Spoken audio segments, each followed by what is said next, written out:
Sering sekali orang-orang yang miskin jauh lebih dermawan daripada orang-orang yang kaya. Karena orang-orang yang miskin bisa merasakan kayak apa rasanya tidak memiliki harta sama sekali.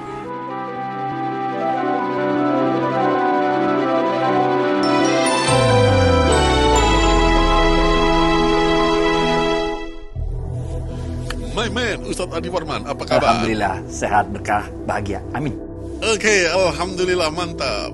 Ada yang tanya nih Ustadz, mengapa orang yang rajin ibadah terlihat status ekonominya lebih rendah ketimbang orang yang malas beribadah, tetapi ekonominya kok jadi lebih mapan? Kok jadi gini Ustadz?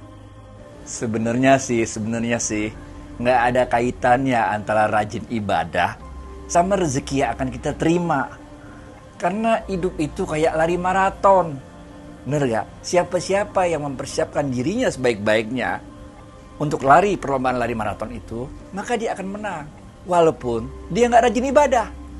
Sebaliknya, walaupun dia rajin ibadah, tapi dia nggak mempersiapkan dirinya baik-baik untuk perlombaan lari maraton itu, ya nggak bakal menang. Sebenarnya nih, kalau pertanyaannya mau lebih tepat ya, rezeki itu kaitannya sama 5 hal, bukan dengan rajin atau tidak rajinnya ibadah. Yang pertama nih, rezeki itu kaitannya sama dengan kesungguhan ikhtiar kita dalam mencari rezeki. Ini nomor 1. Ikhtiar kita, kesungguhan kita dalam mencari rezeki itu yang menentukan rezeki kita. Yang kedua, kesyukuran kita atas apapun yang kita terima dari Allah rezeki itu. Nah ini, karena siapa-siapa yang bersyukur akan ditambahkan kenikmatan Allah. Yang ketiga, jangan lupa bakti sama orang tua. Yang keempat, banyakin silaturahim. Dan yang kelima, banyakin sedekah. Kenyataan nih, dalam hidup nih, bahkan saya pun merasakan, sering sekali orang-orang yang miskin jauh lebih dermawan daripada orang-orang yang kaya. Karena orang-orang yang miskin bisa merasakan kayak apa rasanya tidak memiliki harta sama sekali. Jadi teman-teman sekalian, sahabat Rasulullah SAW, ini kita cerita dikit ya biar dapat gambarannya, bener gak? Sahabat Rasulullah SAW, ada seorang sahabat yang sangat rajin ibadah, tapi dia miskin terus, bener gak?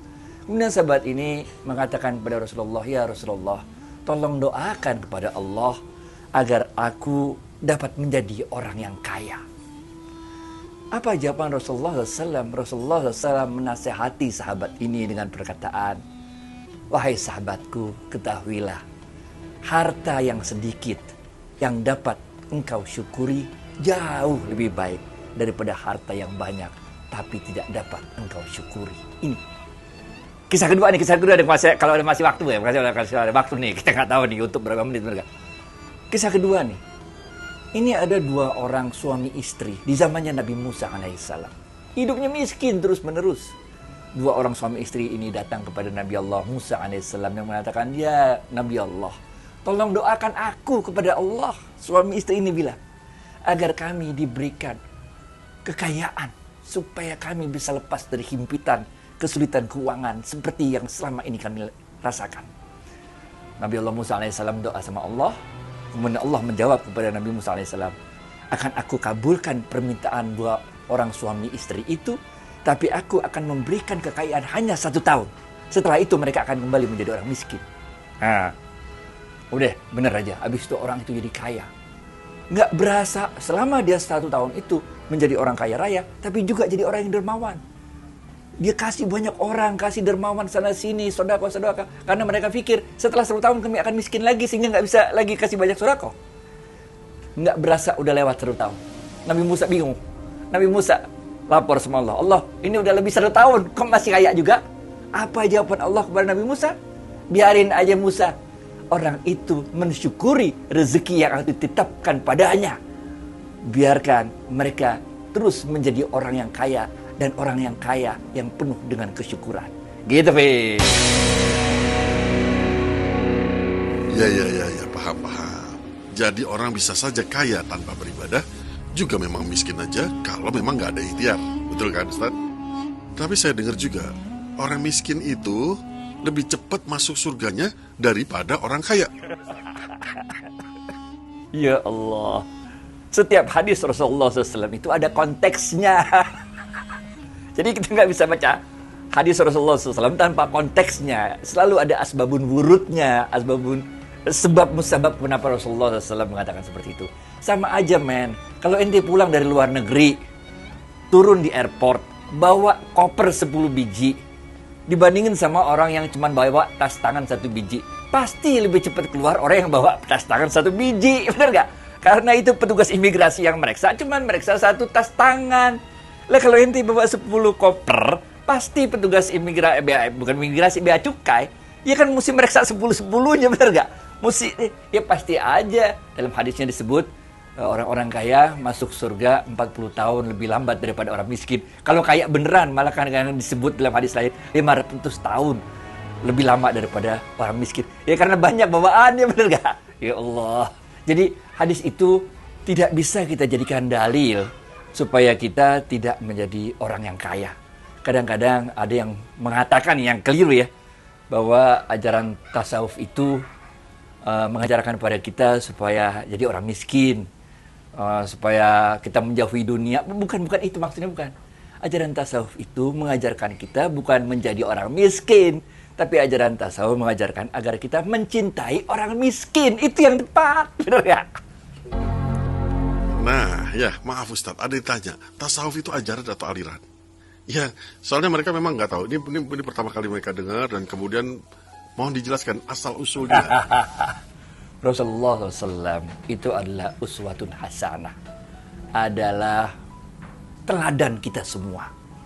Rasulullah SAW adalah pribadi yang komplit, sehingga banyak sekali aspek kehidupan pribadi dari Rasulullah SAW yang begitu mulia akhlaknya, yang bisa kita pelajari dengan spesialisasi masing-masing. Yang jadi pemimpin belajar aspek kepemimpinannya, yang mau jadi ulama fikih belajar bagaimana aspek dalam mengambil satu keputusan hukum, dan semuanya. Salah satu aspek itu ada aspek yang namanya kebersihan hati, kebersihan jiwa. Inilah orang-orang yang mempelajari aspek ininya dari akhlaknya Rasulullah SAW, dari kehidupannya Rasulullah SAW. Ini yang disebut orang-orang yang mempelajari ajaran tasawuf. Di zaman Rasulullah SAW juga banyak sahabat-sahabat yang disebut ahlus sufah, yaitu orang-orang miskin yang selalu berada. Sufah itu artinya bench.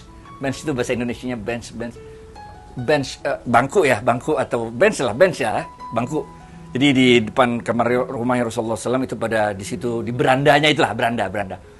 Itu ada sahabat-sahabat yang mendapat beasiswa yang hidupnya ditanggung oleh Rasulullah SAW, yang kerjanya tiap hari belajar dari Rasulullah SAW. Salah satu yang terkenal di antara ahlu sufah itu adalah Abu Hurairah.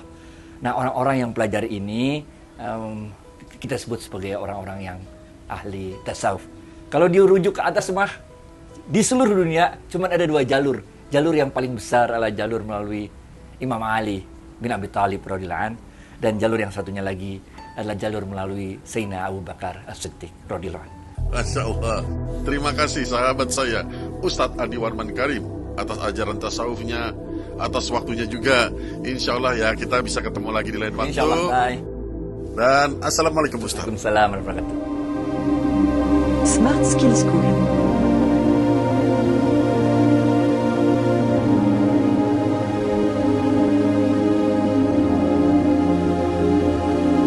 That's it for now. Please subscribe and like.